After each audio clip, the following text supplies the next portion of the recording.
Muy bien, queridos amigos, bienvenidos a los libros de Blanca Lolbe. Y en esta ocasión vamos a platicar de este libro. Sabemos cómo vamos a morir. ¡Qué frase, eh! ¡Qué frase! ¿Quién sabe cómo va a morir? Se tiene que estar en circunstancias muy extremas para poder decir esto. Sabemos cómo vamos a morir, además en colectivo, porque generalmente solemos decir que nadie sabe cómo va a morir, o son muy pocos los que saben cómo van a morir. Es el más reciente libro de Paco Ignacio Taibo II, a quien ustedes ya vieron y me da mucho gusto saludar. Paco, ¿cómo está? Lo más bien. De lo ¿Qué más puedo bien. hacer por ti? ¿Qué Dentro de las condiciones. puedes hacer por mí? Platicarme de por qué hablas del gueto de Varsovia, para empezar. Mira, la historia es tan fuerte, tengo que contarlo. Y me persiguió durante años. Y entonces fui recopilando lentamente información.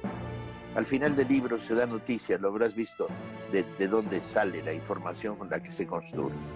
En síntesis, es la historia de un grupo de adolescentes judíos socialistas, jovencitos, el más viejo, 25 años, y muchos de ellos 17, 18, que deciden enfrentarse a los nazis en el gueto de Varsovia. El gueto de Varsovia fue una de las monstruosidades más grandes de la Segunda Guerra Mundial, un supercentro de concentración amurallado, que le hicieron pasar hambrunas, represiones irracionales, y el valor de la vida estaba en el accidente. Ibas pasando y te pegaban un tiro, un centinela que estaba en la muralla, en el muro. Y además fue sangrado sistemáticamente, enviando a los habitantes a la concentración y externo de Treblinka. Ahí murieron cientos de miles de judíos polacos que se habían concentrado, o los habían concentrado. Y entonces empecé a seguir la historia, poco a poco. Es que justamente hablas de ese momento en el que ya se sabía qué pasaba con los que se subían a los trenes, cómo se fue cambiando de la esperanza que en un principio representaron los trenes al descubrimiento de la realidad y cómo estos jóvenes pues van tratando de salvar sus vidas. Me gustaría que nos platicaras la anécdota inicial de ese momento en el que se siembra la semilla en el intelecto y la curiosidad del muy curioso Paco Ignacio Taibo para empezar a investigar lentamente en torno a ellos, porque además capturar datos de las biografías de estos jóvenes no debe haber sido tarea fácil. No fue tarea fácil, fue lenta y fragmentaria. Y sobre todo no quería escaparme de la historia central, que es la que se origina con la carta que el grupo de muchachos que están organizados en una cosa que se llama Organización Judía de Combate reciben del exterior, de compañeros que están en los bosques, y les dice: salgan a través de la red cloacal, hay un camino de escape, y se reúnen un centenar de ellos y deciden que hay que poner un ejemplo. Y ese es el origen del título, la carta de Mordejai Anilevi, donde les dice al exterior: hasta ahora sabemos que los judíos vamos a morir, pero ¿cómo vamos a morir? Vamos a morir combatiendo. Y cierra la posibilidad de escaparse. Luego se produce una pausa en la que empieza a aumentar la calidad de su organización, túneles dentro del gueto, conseguir unas pocas armas. Hay un momento en que tienen 8 pistolas y 20 bombas Molotov. Y luego, ante un intento de los alemanes de hacer la última gran sacada de judíos a través de los trenes, desatan la insurrección. Durante 2 semanas, este grupo y otro grupo muy importante también de jóvenes mantienen en jaque a 3.000 nazis, con todo y artillería, aviación, tanques, y defienden el gueto, hasta que evidentemente los derrotan y los matan, destruyen los nazis del gueto. Terminan asesinados todos. Casi todos. Se salvarían una docena quizá de los que participaron en la insurrección. Ahora, ¿qué fue lo más difícil? Lo entiendo, lo vemos al final en alguna explicación, pero cuéntanos qué fue lo más difícil de capturar la información en torno a estos hechos. En español no existía, había varios libros buenos sobre el Holocausto, pero no existía uno que fuera muy centrado, excepto una novela, Milá, la novela que cuenta el último cuartel general de los resistentes, y dos películas bastante buenas. Pero existía el libro, entonces tuve que rastrear en fuentes súper variadas, aquí y allá, los elementos que yo quería poner en la historia, y los fui descubriendo poco a poco. Hay fuentes yiddish, judías, polacas, alemanas, francesas, y mucho inglés en las diferentes bibliotecas. Tuve que hacer recorridos internéticos por todo. Estuve en Varsovia un par de veces, estuve en la tumba de Mordejai Anilevi, y luego fui encontrando elementos que me parecían fundamentales a la hora de contar la historia, no solo la de ellos, sino no podía ponerme a contar la historia de la Segunda Guerra Mundial, no podía ponerme a contar la historia del Holocausto, no podía ponerme a contar la génesis del gueto de Varsovia, pero sí dar algunos detalles, hablar en 4 líneas de cómo los gitanos fueron masacrados también en el Holocausto, hablar en 20 líneas de cómo se formaron estos grupos juveniles en una especie de escautismo socialista muy particular, la historia de las hambrunas, la historia de la consecución de las armas, los retratos de hombres y mujeres, porque participan muchísimas mujeres, porque la estructura de los grupos juveniles era mixta desde el origen, antes de iniciarse incluso la guerra.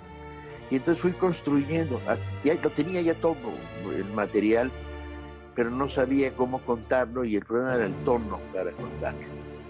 Y cuando empezó en febrero, un poquito antes de que empezara el COVID, en las noches, dije, aquí está, ya voy a escribirlo. Y me concentré y lo escribí en 3 meses. Además, no es un libro, si ya todo lo tenías acá, era cuestión de sacarlo de acá y meterlo a la máquina, ¿no? Déjenme decirles a quienes nos están acompañando que efectivamente habla de la hambruna, habla de cómo se van integrando las chicas, cómo entre mujeres y hombres, al igual, todos por igual, se van repartiendo las comisiones para llevar a cabo diferentes tareas, ir bloqueando el avance, o ir protegiéndose de alguna manera, ir tratando de llevar adelante su batalla en contra de los nazis que estaban tratando de llevárselos a todos ahí de Varsovia, que se llevaron a un buen número. Retratas muy bien efectivamente lo que tiene que ver con cómo consiguen las armas, cómo se hacen de las armas, y el asunto del hambre, que es tremendo. Todo esto lo digo para reforzar lo que decías antes, pero también para preguntarte si fue doloroso escribir esta historia, porque la historia en sí misma es muy dura. Y hubo noches en las que cuando estaba escribiendo se me salían las lágrimas, ¿okay? Así. Y veces en que tenía que dejar de escribir porque me sentía, cuando narré qué pasaba en Treblinka y cómo lo descubren, tardaron muchísimo en saberse en el gueto, porque había una estructura de control y de silencio muy fuerte. Incluso los nazis crearon un sistema de fabricar falsas cartas de los judíos que asesinaban en Treblinka. De repente estás escribiendo eso, estás escribiendo la manera de lo que significaban los trenes y Treblinka, y de repente un nudo en la garganta. Pero ¿sabes qué? Son historias que hay que contarlas. No puedes dejar de contarlas. Estás dominado con una especie de extraño imperativo que es: cuéntame. Pues órale, cuéntate. Y hay un momento en que ya después de tantos años como escritor, ya dices, bueno, yo escribo de lo que quiero, cuento lo que quiero, no tengo obligaciones comerciales, ni obligaciones con los lectores más que una. Contarles una historia y contarles la mejor que sé hacerlo. quizás uno de los momentos más duros fue este que nos platicas, más complicado en cuestión de sentimientos. ¿Cuál fue esa anécdota que te sacudió, que te obligó, alguna de esas anécdotas que te obligó o la anécdota que te obligó a detenerte? Porque, y además es difícil imaginarse a Paco Ignacio Taibo II llorando, porque se te... No, no es cierto, no cuesta ¿no? trabajo imaginarme llorando. Con un libro como este no cuesta trabajo.